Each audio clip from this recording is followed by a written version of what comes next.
What is going on today, everyone? Welcome back to Fix It Garage and our Toyota Tundra build. In the last two videos, we spent time swapping that welded back together frame for our new used frame. And of course, we installed a few upgrades along the way.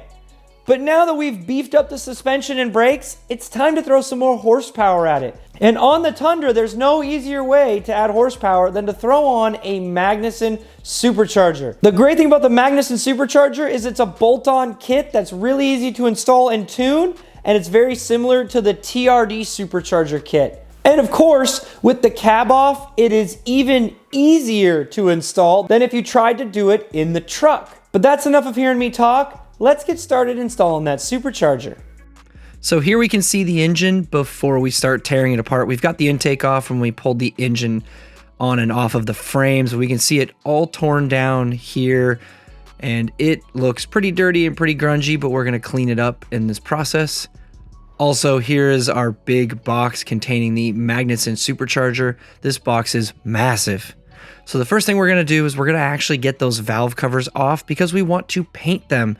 We wanna paint them a different color, which will help make more pop of color in the engine bay and make it look a little bit better. So we need to get the wire harnesses and everything out of the way.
To interrupt today's video to thank everyone for the continued support on the channel, and be sure to go hit up my Twitch channel and give that a follow, link down below. I am getting back into streaming again a few days a week, playing some different video games on Twitch. I also do some live streams on YouTube, so be sure to keep an eye out for those. But with that being said, let's get right back to installing the supercharger on this 5.7 liter V8. With those valve covers off, it's time to start tearing apart the front end of the engine. So along with installing the supercharger, we also have a new water pump for this motor. We figure it's high mileage, we might as well put a water pump on it. But as part of the supercharger install, you have to remove a bunch of stuff off the front of the engine. So it actually kind of worked to do them both at the same time. So here we are just trying to get everything out of the way so we can pop on a brand new water pump.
One really cool thing about the supercharger kit is it comes with a new upper water passage, which relocates the upper radiator hose and makes room for the supercharger to fit.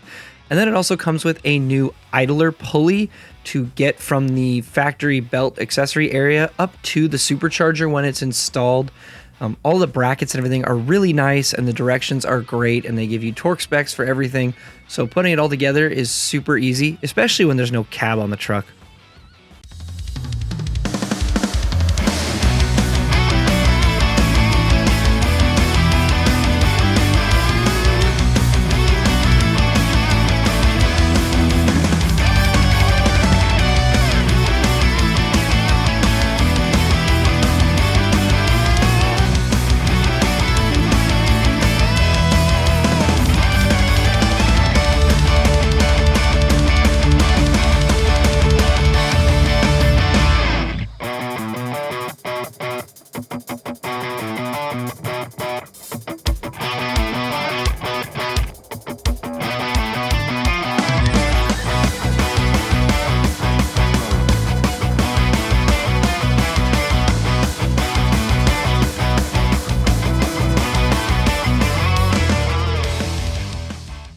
With the increase in air going into the combustion chamber, there also needs to be an increase in fuel, and Magnuson includes some brand new higher flowing injectors, which will help balance out that air-fuel ratio inside of the combustion chamber. That will allow us to make peak power with all of that new air coming into the cylinders.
With the lower half of our supercharger installed that contains the two screw blower pieces, and once we get that all torqued, we can then install our upper half of the supercharger, which contains the water-to-air intercooler. Yes, this is water-to-air intercoolered. It has its own independent pump and reservoir and runs on its own cooling system separate from the vehicle's cooling system. Really nice setup. Again, Magnuson kit, super nice, and I love how it is all put together. But once we have the upper half on, we can actually reinstall the new drive belt. And I do have to reference the directions for this because they give me a nice little diagram of how the belt routes.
once the paint was dry, we reinstalled our valve covers with some new spark plugs as well. And then it was time to install all of the hoses. You have to cut up a bunch of hoses and reroute a few of them so that way this kit actually works. It's super straightforward. The directions are nice and easy to follow. And once you're all done, it almost looks like it came from the factory. Once this is all done, we'll be ready to put the frame back underneath our cab.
Well, it was going so well until it wasn't. Everything had been going fairly easy. I will say when we were assembling the frame, we had some issues on the passenger side front of the frame with installing some of our suspension parts. Things just didn't want to fit right. And at that point, if I had been really smart, I would have seen a future problem. Well, as you just saw in that last clip, we went to drop the cab back onto our frame. And then it stopped recording. That is for two reasons. One, the battery died. Two, we ran into a massive problem that had all hands on deck. The cab did not fit on our frame. That's right, the cab didn't fit on the frame. And this is where I made a massive mistake. When we picked up the used frame, I measured it using a tape measure to make sure the length was right, to make sure the widths were right, to make sure as much as possible was right. But what I didn't check was the body mounts using a tram gauge. I should have checked those because, as it turns out, the passenger side of our frame, instead of being parallel like this, was kicked in a little bit. It was kicked like this, so it was bent between two of the body mounts. Meaning no matter what we did, that frame was never gonna fit with that cab. That goes under my checkbox as a rookie mistake. I should have measured better. I should have checked. Did all of that work for nothing. Now we had a cab on the lift and a frame we can't use.